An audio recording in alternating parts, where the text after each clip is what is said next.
Hello, my name is Mike Sinibaldi, and welcome to this week's video edition of Heard on the Street.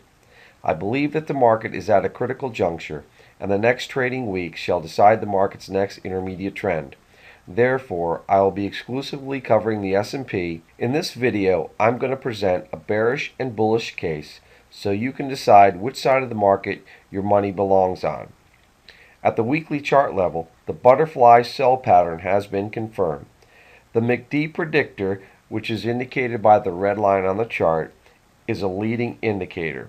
It also shows that the MACD sell signal was rendered at 1308.30. For the week of 3/14/18, price would need to rise above 1359.90 to negate this signal.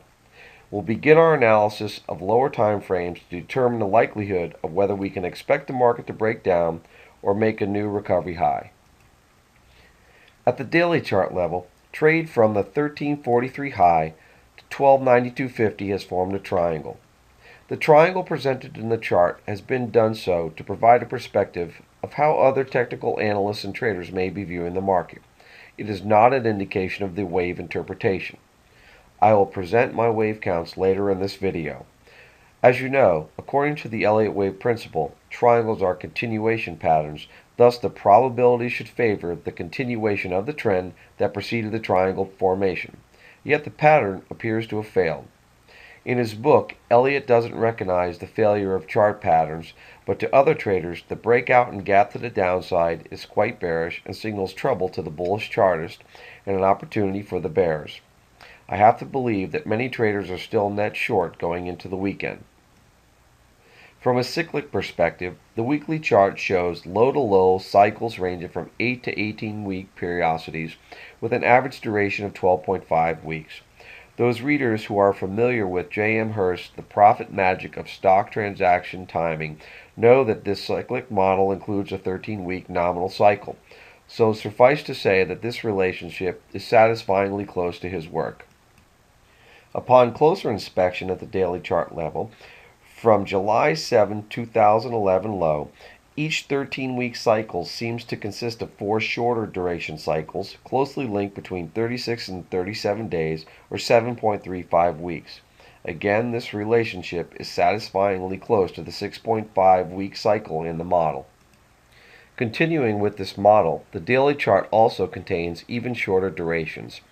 Each 7.35-week cycle consists of 9 shorter duration cycles of 19.33 days or 3.87 weeks. This relationship is satisfyingly close to the 3.25-week cycle in the model. Finally, there is an even shorter cycle duration consisting of 19 samples of 9.21 days or 1.84 weeks. Again, this relationship is satisfyingly close to the 1.65-week cycle in the model. So what does all this data tell us? It tells us what the cyclic situation was, i.e. the market's position at the time of the triangle, and why the failure occurred. In summary, this is why the market failed. The 12.5-week cycle was down, as well as the 7.35 cycle, the 3.87-week cycle, and the 1.84-week cycle. A way to easily confirm this is to add the corresponding simple moving averages displaced back by a half cycle to the charts. For example, here I've shown the 20-period simple moving average displaced back 10 periods. Notice the trend is starting to turn down. With each cycle down, it's not hard to see why the triangle failed. Next, I want to determine where the market is headed. Using the same cyclic data, I can estimate that the next cyclic low may occur between March 22nd and 23rd, plus or minus 1 day. That's valuable information because the market's position of the 9-day cycle, 1.84 weeks, is 1 day up. Since the half cycle of the 9-day cycle is approximately 4 to 5 days, a technician should anticipate another 3 to 4 days up, followed by another decline to complete the cycle on 3/22/2011. But is this what the market is actually doing?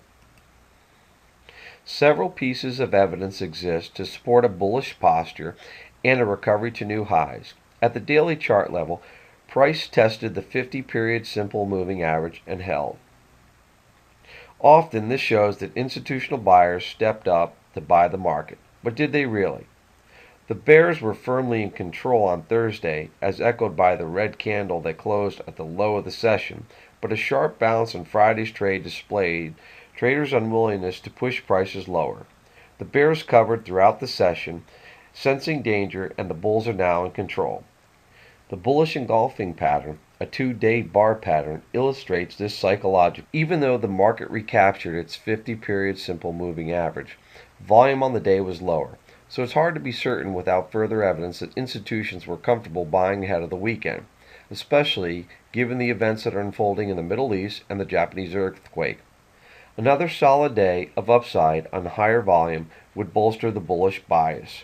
3 technical indicators suggest that the move from 1343 to 1285.50 was just a correction. Note that the D-trend oscillator tested support and has turned up.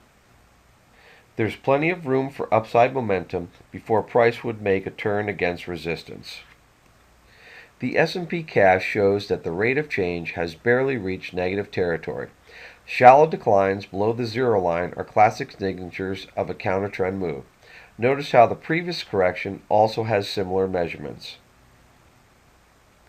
Also, RSI tested and held 40. In an uptrend, I often find that the RSI will find support between 40 and 50 during corrections. Heading into Monday's trading session, the intraday chart of the market has been updated to reflect my bullish count. I'm setting critical support at 1285.50. A print below this level would invalidate this wave count and set the stage for a more bearish view. And here I present my bearish count. The intraday count is muddled, and I am uncertain as to how to clearly label the chart in a 5-way decline while satisfying numerous rules and guidelines of the wave principle.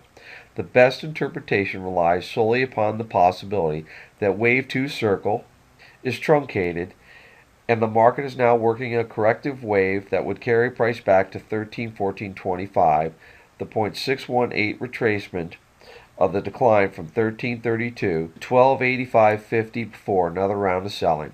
Should the market follow this scenario, it would be in line with the cyclic observations noted earlier in this video.